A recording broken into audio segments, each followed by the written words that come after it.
Hi, you are welcome to my YouTube channel. Thank you so much for clicking on the video. Thank you so much for tuning in. It means a lot to me. If you're new or if you're returning, my name is Tolu and I am happy to see you here. And on this channel, I make videos about the Christian faith, lifestyle, motherhood, and love. And today, Monday, we are doing motherhood. And if you don't know, I am a mom. I had my baby last year, 2020, and I returned to work this year, 2021. And it's been, a lot of things happening. And I would really like to share tips for moms that are in my shoes as well, okay? So without further ado, let's get right into this video. Oh wait, before we get into this video, I should let you know that if you're yet to subscribe, please click on the subscribe button and click on the notification bell that pops up. So that way you can get notified when I actually do post videos about the Christian faith, lifestyle, motherhood, and love. Okay, now let's get into the video. Alright, so one thing that I really want to pass across is that as a mom, the decision to return to work or not should be something that you need to think about. It's very important that you think about what you want. For a lot of women, it's they would rather not choose career, they would rather choose their homes. And for some women like me, we decide to choose both our career and our homes. And if you ask me, I think it's possible to juggle both. Like, you can have it all. So think about if that's really what you want, if returning to work is really what you want, or if you would rather stay at home. Very important thing to do. Like, spend time away from baby, away from your husband, time alone to think and pray about the decision, okay? And then another thing is this, that you should not stress about it. I mean, it's okay to have feelings all over the place. You're human, you're bound to feel, you're bound to have emotions, but then don't stress about them. And if you do decide to return to work, don't feel guilty about it. A lot of women feel, I shouldn't be leaving my baby, I shouldn't be doing this, I shouldn't be doing that. But the truth of the matter is this, that you have your life and so does your child. So don't feel guilty when you make decisions. Obviously, there are times you'd cry, there are times you'd laugh, and it's all a part of the process if you decided to return to work. So in order to pass through this process of the feeling of feeling all the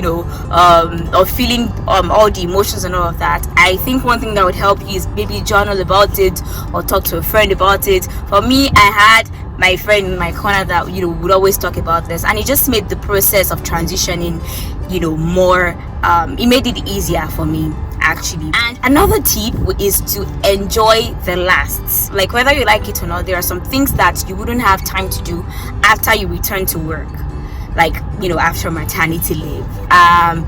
Little things such as enjoying your last diaper change before returning to work means a lot. Like, for me, it was enjoying our last walk, like last evening walk, because I knew that a lot of times when I come back from work, I would just rather stay at home and get things done in the house instead of going out for a walk with my baby. So those little things matter, even if it is the last day of sleeping in. I did do that as well, so it may be something to do. Enjoy the last. At least you can have memories to remember, to look back to when you start missing those moments you had with your baby. Okay, and then another thing is to plan. Very important thing. And I'll divide this into two ways. Plan about two things: plan your home and plan for work. It's for a lot of people, for a lot of women, we plan anyway. So plan what your cooking schedule is going to be like, what daycare is going to be like, and basically what your routine is going to be like. And about work, if you're returning to the same work, you should keep in touch. That way you would know what is expected of you, and you won't just be thrown into the workspace, especially in a time like this, 2021. Due to the pandemic, things might have changed from when you were working to now. So you really want to be kept in the loop so that you don't go back and everything is just like all in your face.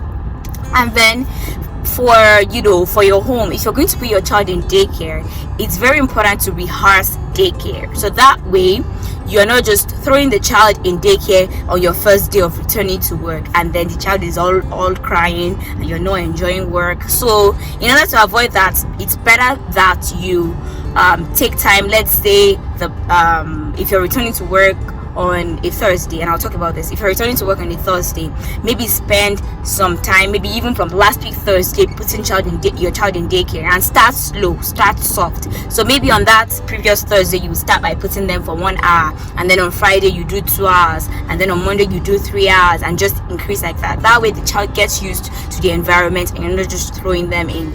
So in planning, I think it's important to plan what day you would return to work, and this is what I call the midweek start. So I think it would be beneficial if a mom returns to work, let's say on a Wednesday or a Thursday. That way you can work Thursday, Friday, get back to baby, and they will just get used to you not being around, instead of you just going Monday, Tuesday, Wednesday, Thursday, Friday and not being with them. Luckily for me, my employer actually proposed me returning to work on a Thursday, and I would have asked for it, so I thank God that it worked. So I was at work Thursday, Friday, I was with my baby over the weekend, and then Monday, Tuesday, Wednesday, Thursday, Friday, like that, we were back. And then another thing to do is to get help. At this stage, returning to work can be a lot. It can be a lot. So whenever you need help, even with the most little things, such as not so little things, but then just get help in regards to childcare. Reach out to other parents, even reach out to your employer regarding some workplace specific matters, and then know your rights. Depending on where you're working, depending on your country, your state, or your province, things may be different. Some places have what they call the breastfeeding rights. Some places have daycare rights. In some places, in some provinces, you can actually spend time to pump or go breastfeed your child and come back to work without it interfering with your hours or with your scheduled breaks. So just know what the rights are where you are, and they would really help you a lot in transition. And then communicate. Important. Communicate with your spouse, communicate with your employer based on what you want, and communication really helps. If there's anything you're afraid of, do talk about it, and it will just really help you take things off your heart or off your mind. Okay.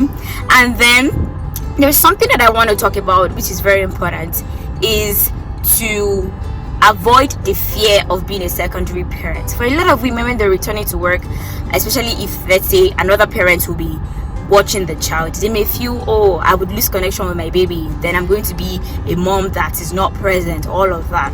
Truth is, well, that scenario is possible, but there are ways to actually pull through.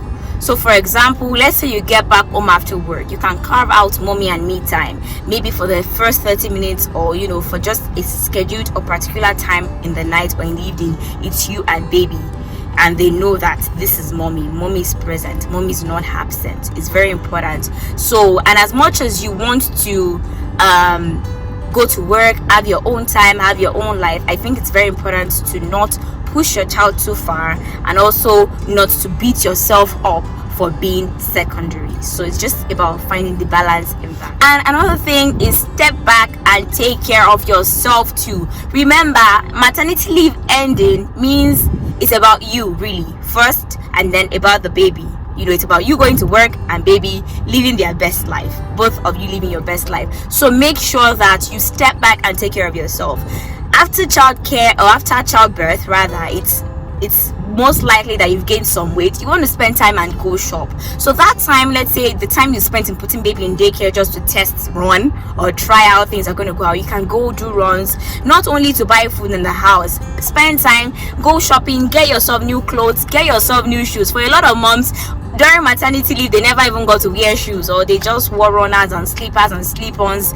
But you're returning to work, so you really want to make sure that you get all the things you need. So take time out, spend time for yourself, go shopping, get the things you need, get your clothes, get your makeup, which you might have not have done in years or months, depending on how long your maternity leave is. Just get those things running, get your hair done so you can look good and ready to go. You know what I mean? So self-care is important.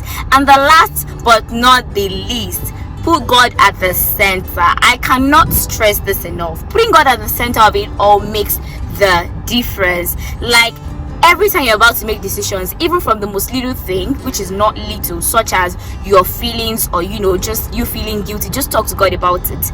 let him know, and because he cares, and he will just help you pull through. He's going to help you balance it all, and you'd be like, people will be seeing you as a superwoman, but they won't know that there is somebody behind the whole thing. So talk to God about it, put him at the center, and as much as you're going to have a busy life, make sure that you don't neglect spending time with God. A lot of times in the old craziness, being at the feet of God, being at the feet of Jesus makes a whole difference, and just helps you stay sane and helps you pull through. Okay, so to all the moms, working moms, you're a star. You're doing great.